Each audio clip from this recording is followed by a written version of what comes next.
आज प्रसाद की कहानी ममता के माध्यम से सलैया साहित्य संसार में आपका अभिनंदन करते हैं।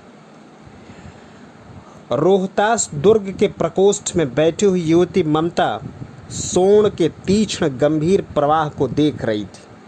ममता विधवा थी, उसका यौवन सोन के समान ही उमड़ रहा था। मन में वेदना, मस्तक में आंधी, आंखों में पानी की बरसात लिए वह सुख के कंटक शयन में विकल थी। वह रोहतास दुर्गपत के मंत्री चूड़ामण की अकेली दुहिता थी। फिर उसके लिए कुछ अभाव होना असंभव था, परंतु वह हिंदू विधवा थी। हिंदू विधवा संसार के सबसे तुच्छ निराशा प्राणी मानी जाती है। तब उसकी विडंबना का अंत कहाँ। चूड़ामण ने चुपचाप उसके प्रकोष्ठ में प्रवेश किया। शोषण के प्रवाह में उसके कलनाद में अपना जीवन मिलाने की में वह अबोध बेसुध थी। पिता का आना न जान सकी। चूड़ामण व्यथित हो उठे। स्नेह पालिता पुत्री के लिए क्या करे, यह स्थिर न कर सकते थे। लौटकर बाहर चले गए। ऐसा प्रायः होता, पर आज मंत्री के मन में बड़ी दुश्चिंता थी। पैर सीधे न पड़ते थे। एक पहर बीत जाने पर वे फिर ममता के पास आए। उस समय उनके पीछे 10 सेवक चांदी के बड़े थालों में कुछ लिए हुए खड़े थे। कितने ही मनुष्यों के पद शब्द सुन ममता ने घूमकर देखा। मंत्री ने सब थालों को रखने का संकेत किया। अनुचर थाल रखकर चले गए। ममता ने पूछा, यह क्या है पिताजी? तेरे लिए बेटी उपहार है, कहकर चूड़ामण ने उसका अनावरण उलट दिया। स्वर्ण का पीलापन उस सुनहली संध्या में विकीर्ण होने लगा। ममता चौंक उठी। इतना स्वर्ण, यह कहाँ से आया? चुप रहो ममता, यह तुम्हारे लिए है। तो क्या आपके म्लेच्छ का उत्कोच स्वीकार कर लिया? पिताजी, यह अनर्थ है, अर्थ नहीं, लौटा दीजिए। पिताजी, हम लोग ब्राह्मण हैं, इतना सोना लेकर क्या करेंगे? इस पतनोन्मुख प्राचीन सामंत वंश का अंत समीप है बेटी। किसी भी दिन शेरशाह रोहितास पर अधिकार कर सकता है। उस दिन मंत्रित्व न रहेगा। तब तक के लिए बेटी, हे भगवान, तब के लिए विपद के लिए इतना आयोजन, परम पिता की इच्छा के विरुद्ध इतना साहस। पिताजी, क्या भीख न मिलेगी? क्या कोई हिंदू भूपृष्ठ पर तब न बचा रह जाएगा जो ब्राह्मण को 2 मुट्ठी अन्न दे सके?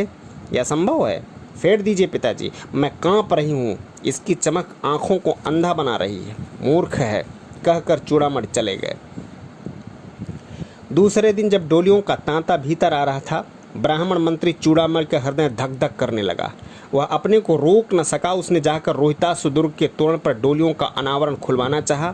पठानों ने कहा, यह महिलाओं का अपमान है। बात बढ़ गई, तलवारें खींची, ब्राह्मण वहीं मारा गया और राजा रानी और कोच सब छली शेरशाह के हाथ पड़े। निकल गई ममता। डोली में भरे हुए पठान सैनिक दुर्ग भर में फैल गए, पर ममता न मिली। काशी के उत्तर धर्मचक्र विहार मौर्य और गुप्त सम्राटों की कीर्ति का खंडहर था। भग्न चूड़ा, तृणगुल्मों से ढके हुए प्राचीर, ईंटों की ढेर में बिखरी हुई भारतीय शिल्प की विभूति ग्रीष्म की चंद्रिका में अपने को शीतल कर रही थी। जहां पंचवर्गीय भिक्षु गौतम का उपदेश ग्रहण करने के लिए पहले मिले थे, उसी स्तूप के भग्नावशेष की मलिन छाया में एक झोपड़ी के दीपालोक में एक स्त्री पाठ कर रही थी। अनन्याश्चिंतन्त्यो माम ये जनाः पर्युपास्ते। पाठ रुक गया। एक भीषण और हताश आकृति दीप के मंद प्रकाश में सामने खड़ी थी।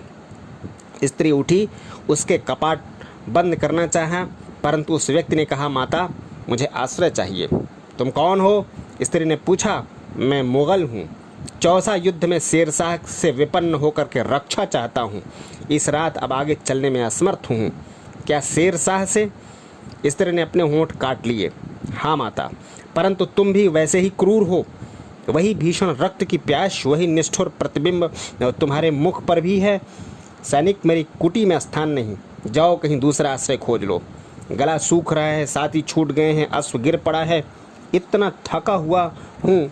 इतना कहते कहते वह व्यक्ति धम से बैठ गया और उसके सामने ब्रह्मांड घूमने लगा। स्त्री ने सोचा कि यह विपत्ति कहाँ से आई। उसने जल दिया, मुगलों के प्राणों की रक्षा हुई। वह सोचने लगी, ये सब विधर्मी दया के पात्र नहीं, मेरे पिता का वध करने वाले आतताई। घृणा से उसका मन विरक्त हो गया। स्वस्थ होकर मुगल ने कहा, माता, तो फिर मैं चला जाऊं?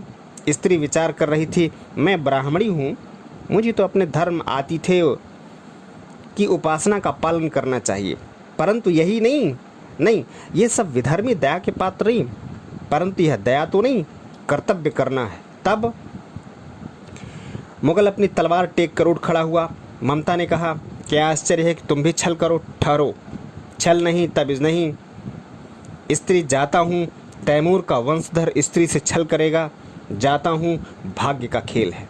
ममता ने मन में कहा, यहाँ कौन दुर्ग है, यही झोपड़ी ना, जो चाहे ले ले, मुझे तो अपना कर्तव्य भर करना पड़ेगा। वह बाहर चली आई और मुगल से बोली, जाओ भीतर। थके हुए भयभीत पथिक, तुम चाहो कोई हो, मैं तुम्हें आश्रय देती हूँ, मैं ब्राह्मण कुमारी हूँ, सब अपना धर्म छोड़ दे, मैं भी क्यों अपना धर्म छोड़ूं। मुगल ने चंद्रमा के मंद प्रकाश में वह महिमा मुखमंडल देखा। उसने मन ही मन नमस्कार किया। ममता पास की टूटी हुई दीवारों में चली गई। भीतर थके पथिकों ने झोपड़ियों में विश्राम किया। प्रभात में खंडहर की संधि से ममता ने देखा, सैकड़ों अश्वारोही उस प्रांत में घूम रहे हैं। वह अपनी मूर्खता पर अपने को कोसने लगी। उस झोपड़ी से निकलकर उस पथिक ने कहा, मिर्जा, मैं यहाँ हूँ। शब्द सुनते ही प्रसन्नता की चीत्कार ध्वनि से वह प्रातः गूंज उठा। ममता अधिक भयभीत हुई। पथिक ने कहा, वह स्त्री कहाँ है, उसे खोज निकालो। ममता छिपने के लिए अधिक सचेष्ट हुई। वह मृग दाव में चली गई। दिन भर उससे में से न निकली। संध्या में जब वह उन लोगों को जाने का उपक्रम हुआ तो ममता ने सुना, पथिक घोड़े पर सवार होते हुए कह रहा है, मिर्जा, उस स्त्री को मैं कुछ दे न सका, उसका घर बनवा देना, क्योंकि मैंने विपत्ति में यहाँ विश्राम पाया था। वह स्थान भूलना मत। उसके बाद वे चले गए। चौसा के मुगल पठान युद्ध को बहुत दिन बीत गए। ममता अब 70 वर्ष की वृद्धा है।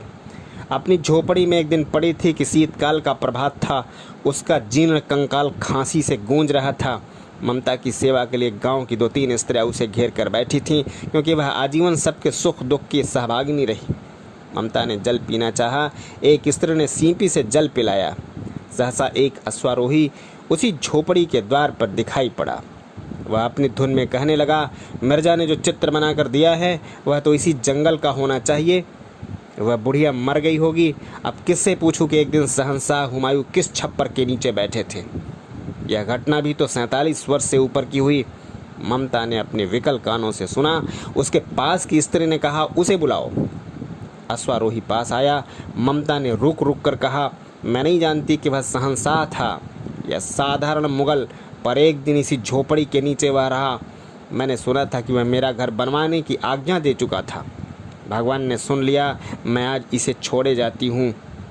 अब तुम इस पर मकान बनाओ या महल, मैं अपना चिर विश्राम गृह ले जाती हूँ। वह अश्वारोही अवाक खड़ा था। बुढ़िया के प्राण पंछी अनंत में उड़ गए।